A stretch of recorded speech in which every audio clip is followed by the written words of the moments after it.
आज का हमारा टॉपिक है ज्योमेट्रिकल ऑप्टिक्स, चैप्टर नंबर 10।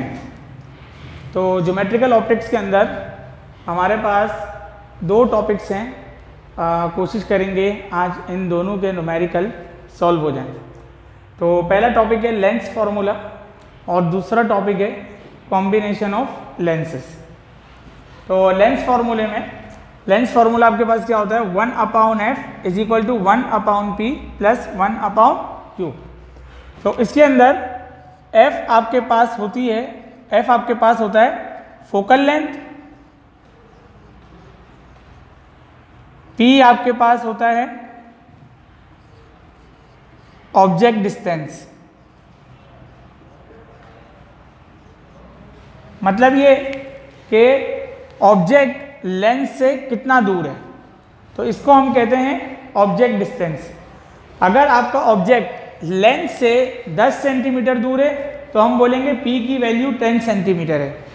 अगर आपका ऑब्जेक्ट लेंस से 20 सेंटीमीटर दूर है तो हम बोलेंगे कि आप p की वैल्यू जो है वो 20 सेंटीमीटर है। And the last one is q। q आपके पास होता है इमेज डिस्टेंस। q आपके पास क्या होता है,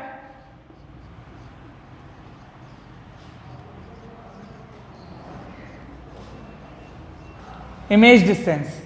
q आपके पास होता है इमेज डिस्टेंस कि लेंस से कितना दूर इमेज बन रहा है, तो उसकी वैल्यू को हम बोलते हैं कि q है। अब 10 सेंटीमीटर दूर पे बनेगा तो q ले लेंगे 10 सेंटीमीटर, 15 पे बनेगा तो 15 सेंटीमीटर, 25 पे बनेगा तो 25 सेंटीमीटर। फिर दो तरह के इमेजेस हमारे पास बनते हैं लेंसेज से। एक को हम कहते हैं रियल इमेज।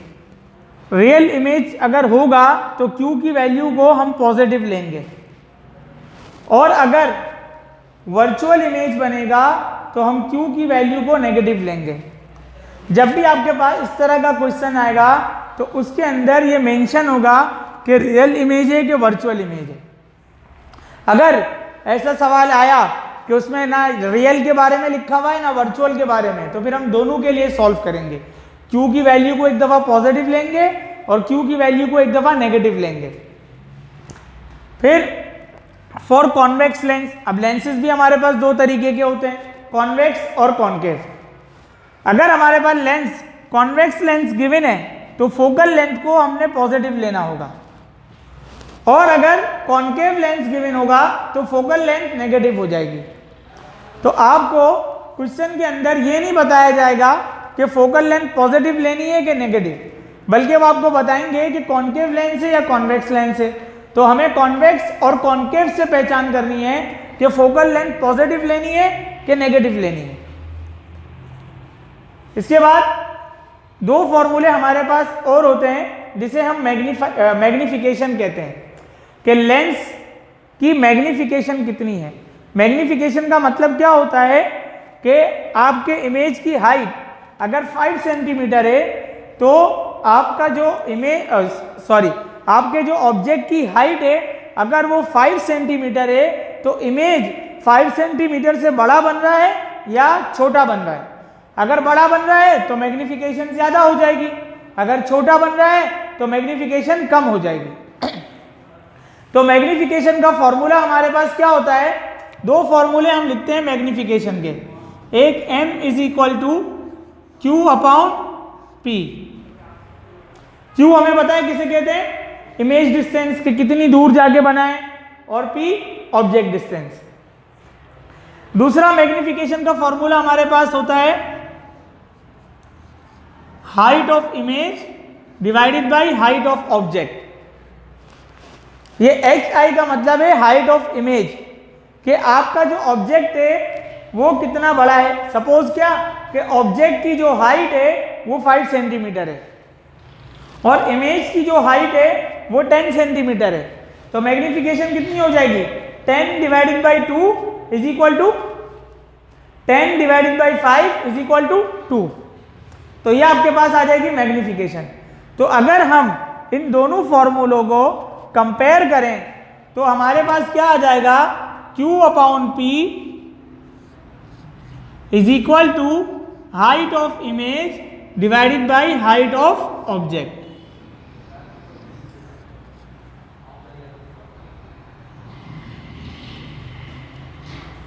तो मैग्निफिकेशन का फॉर्मूला हम ये भी यूज करते हैं और ये भी यूज करते हैं, दोनों को कंबाइन करेंगे तो इक्वेशन आ जाएगी Q upon P is equal to height of image divided by height of object. दूसरा टॉपिक हमारे पास है कॉम्बिनेशन ऑफ लेंसेज, और ये क्लोज कॉम्बिनेशन होता है।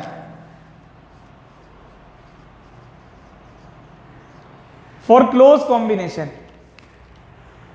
1 upon f is equal to 1 upon f1 plus 1 upon f2।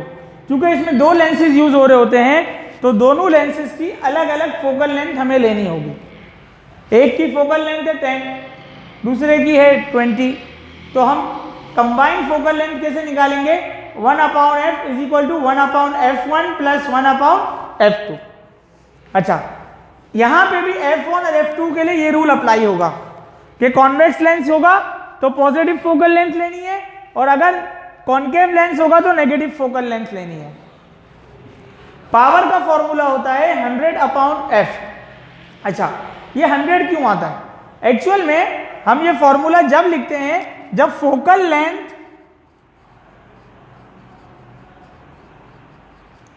Centimetre में given हो। अगर फोकल लेंथ सेंटीमीटर में होगी तो पावर का फॉर्मूला होगा 100 अपॉन f, और अगर फोकल लेंथ मीटर में गिवन होगी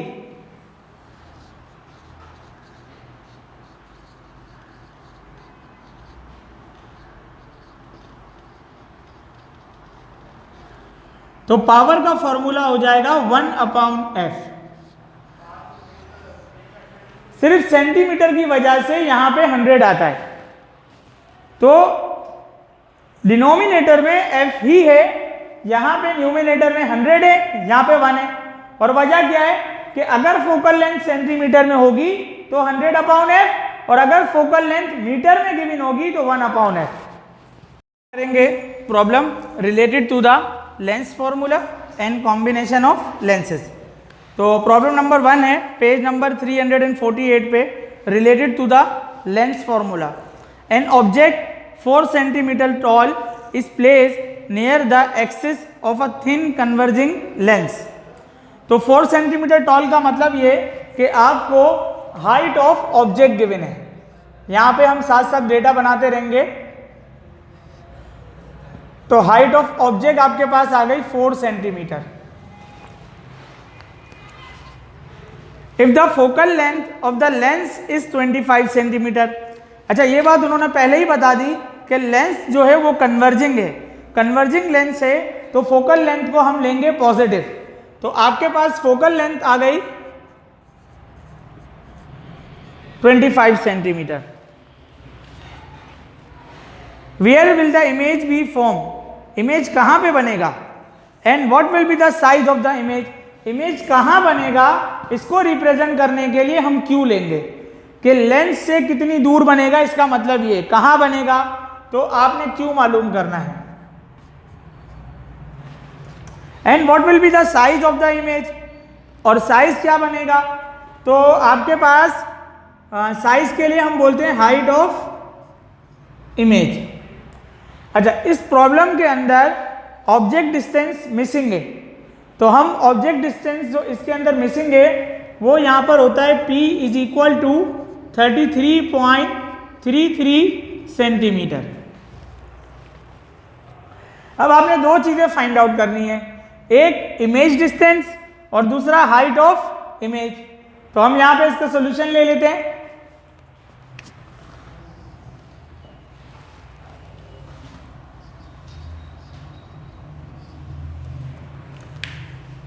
सबसे पहले चूंकि f और p गिवन है तो हम क्या करेंगे, फॉर्मूला यूज करेंगे 1 upon f is equal to 1 upon p plus 1 upon q।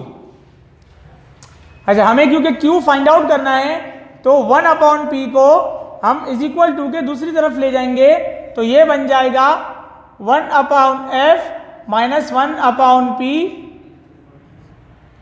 Is equal to 1 upon q। Value substitute कर देते हैं तो 1/25 minus 1/33.33 is equal to 1/Q। तो अब आप कैलकुलेटर में वैल्यू सब्स्टिट्यूट करो, 1/25 माइनस 1/33.33। अच्छा, आपके पास जो वैल्यू आएगी वो कुछ इस तरीके से आएगी। कैलकुलेटर में अगर आप सब्स्टिट्यूट करोगे तो 1/Q is equal to 9.996 exponent -3। लेकिन क्योंकि हमें Q की वैल्यू फाइंड आउट करनी है तो हम इसको रेसिप्रोकल करेंगे। तो अगर मुझे Q की वैल्यू फाइंड आउट करनी है तो Q is equal to 1 divided by 9.996 exponent -3 हो जाएगा ये। तो कैलकुलेटर में 1 डिवाइडेड बाई आंसर लिखेंगे तो हमारे पास वैल्यू आ रही है करीब करीब 100 सेंटीमीटर के। तो ये आपके पास आ गया Q। फिर आपने फाइंड आउट क्या करना है अब, हाइट ऑफ इमेज। अच्छा, जब हमें height of image find out करनी है तो मैंने आपसे एक फॉर्मूला बताया था कि height of image divided by height of object is equal to Q/P। हमें height of image find out करना है तो फॉर्मूला बन जाएगा Q multiply by height of object divided by P। तो आंसर क्या आएगा, हाइट ऑफ इमेज Q की वैल्यू है 100 multiply by height of object 433.33। Calculator में वैल्यू रख लेंगे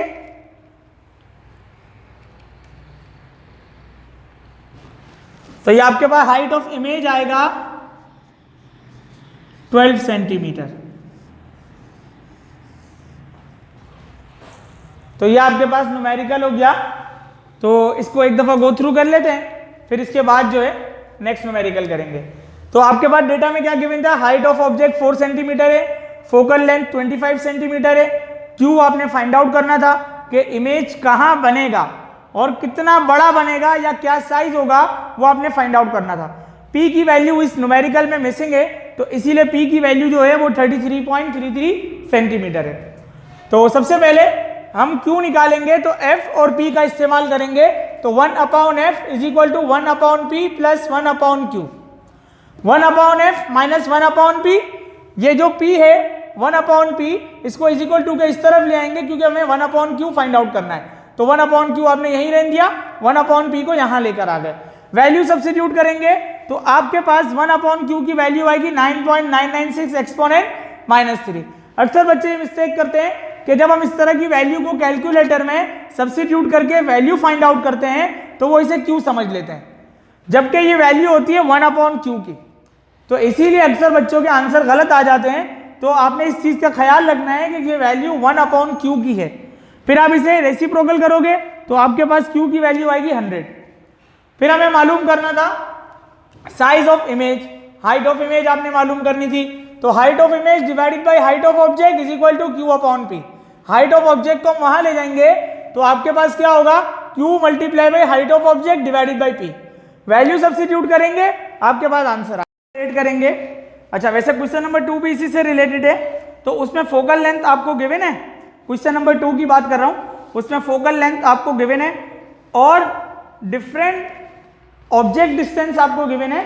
तो हर ऑब्जेक्ट डिस्टेंस पे आपने इमेज डिस्टेंस फाइंड आउट करना है।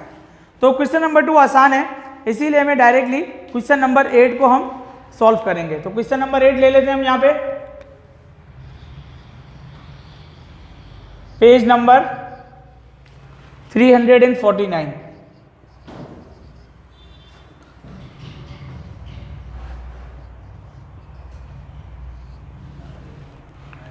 अच्छा जी, find the distance at which an object should be placed in front of a convex lens of focal length 10 cm to obtain an image of double it's size. इस सवाल के अंदर आपसे पूछा क्या है कि आप ऑब्जेक्ट को कितना दूर रखोगे कि आपका जो इमेज है वो उसके साइज का डबल बने। मतलब ये कि अगर मेरे पास एक मार्कर है, इसकी हाइट है 5 सेंटीमीटर, तो मैं इसको लेंस से कितना दूर रखूंगा कि इसका इमेज जो है वो 10 सेंटीमीटर बने। तो बिल्कुल इसी तरीके से यहाँ पे इन्होंने आपसे ये भी पूछा है कि कॉन्वेक्स लेंस है तो इसका मतलब फोकल लेंथ हमें पॉजिटिव लेनी है, लेकिन ये नहीं बताया कि इमेज रियल है कि वर्चुअल है। तो हमें दोनों केसेस के लिए इसको सॉल्व करना होगा। तो डेटा बनाते हैं। सबसे पहले आपको फोकल लेंथ गिवन है जो कि 10 सेंटीमीटर है। फिर ऑब्जेक्ट डिस्टेंस आपने फाइंड आउट करना है। मैग्निफिकेशन आपको क्या गिवन है, या फिर इसको दो तरीके से हम समझ सकते हैं। या तो आप लिख लें कि उन्होंने बोला है कि भाई मैग्निफिकेशन 2 टाइम्स है। क्यों 2 टाइम्स है? क्योंकि उन्होंने लिखा है कि an image of double it's size. Image कैसा होगा? साइज का, ओरिजिनल साइज का डबल होगा। तो इट मीन्स कि आपको मैग्निफिकेशन डबल गिवन है। और हम जानते हैं कि मैग्निफिकेशन का फॉर्मूला होता है Q upon P is equal to 2। P को अगर मैं वहां ले जाके 2 से मल्टीप्लाई करा दूं तो Q किसके बराबर आ जाएगा? 2P के। और यही चीज वो सवाल में हमें बता रहे थे कि इमेज क्या है? Double of its original size. तो Q is equal to 2P। इस तरह के सवाल जो हैं बहुत सारे आते हैं। इसमें 4 टाइम्स भी आता है, इसमें 5 टाइम्स भी आता है, इसमें 3 टाइम्स भी आता है। तो वो आपसे बोलेंगे कि 3 टाइम ऑफ इट्स साइज, तो यहाँ पे 3 ले लेंगे हम। 4 टाइम ऑफ इट्स साइज, यहाँ पे 4 ले लेंगे। बाकी न्यूमेरिकल वैसे का वैसे ही सॉल्व हो जाएगा आपसे। अब यहाँ पे सॉल्यूशन के अंदर सबसे इंपॉर्टेंट चीज क्या है कि यहाँ इस सवाल के अंदर ये नहीं बताया गया कि इमेज जो है वो वर्चुअल बनाए कि रियल बनाए। तो हम दोनों केसेस के लिए इसे सॉल्व करेंगे। तो पहले हम यहाँ पे लिख लेते हैं फॉर रियल इमेज। तो फॉर्मूला क्या होगा? 1 upon F, 1 upon P, 1 upon Q। Value substitute कर लेते हैं हम लोग। तो 1 upon 10, 1 upon P, 1 upon 2P। यहां पे हमें एलसीएम लेना होगा। तो एलसीएम लेने का तरीका बड़ा सिंपल है। दोनों के डिनोमिनेटर के अंदर P मौजूद है, तो आपने P को तो ऐसे ही लिख दिया। अब इसके डिनोमिनेटर में 2 मौजूद है, इसके डिनोमिनेटर में 2 नहीं है। तो हम क्या करेंगे? Multiply and divided by 2। 2 को 1 से भी मल्टीप्लाई कर देंगे और 2 को P से भी मल्टीप्लाई कर देंगे। तो अगर एक और स्टेप कर लें तो यह बन जाएगा 2 डिवाइडेड बाई 2P और यह बन जाएगा 1 अपॉन 2P। तो अब दोनों का डिनोमिनेटर सेम हो गया है, तो मैं दोनों को ऐड कर सकता हूं।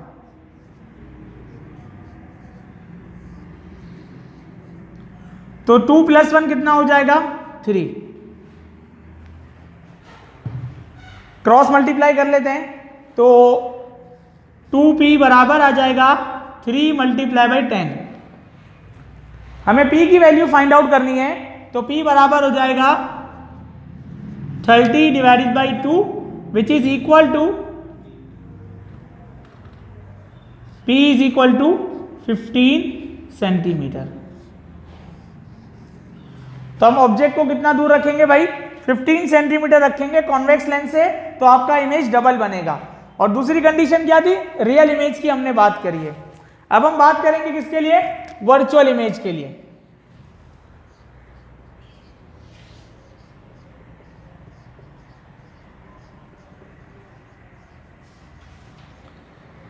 फॉर वर्चुअल इमेज, अगर वर्चुअल इमेज की बात करें तो फॉर्मूला तो हम बिल्कुल सेम लिखते हैं, बट वर्चुअल इमेज में Q की वैल्यू को नेगेटिव लेंगे। तो Q बराबर हो जाएगा यहां पे -2P के। Q बराबर हो जाएगा -2P के। यहां पे Q जो है वो पॉजिटिव 2P के बराबर था। तो अब हमारे पास क्या वैल्यू आएगी? 1 upon F is equal to 1 upon P plus 1 upon -2P। Plus minus minus तो ये आ जाएगा 1/10। एलसीएम लेने का तरीका मैं पहले भी बता चुका हूं, तो यहाँ पे हम एलसीएम भी साथ साथ ले लेते हैं, तो ये हो जाएगा 2 - 1/2p। तो आपके पास आंसर आएगा 1/10 is equal to 1/2p। Cross multiply कर लेते हैं, तो 2p is equal to 10 and p is equal to 5 centimetre, क्योंकि 2 1 जा 2, 2 5 जा 10। तो रियल इमेज में कितनी दूर रखना है? 15 सेंटीमीटर। वर्चुअल इमेज में कितनी दूर रखना है? 5 सेंटीमीटर। तो ये आपके पास क्वेश्चन नंबर 8 जो है रिलेटेड था कॉम्बिनेशन ऑफ लेंसेज से, सॉरी लेंस फॉर्मूले से।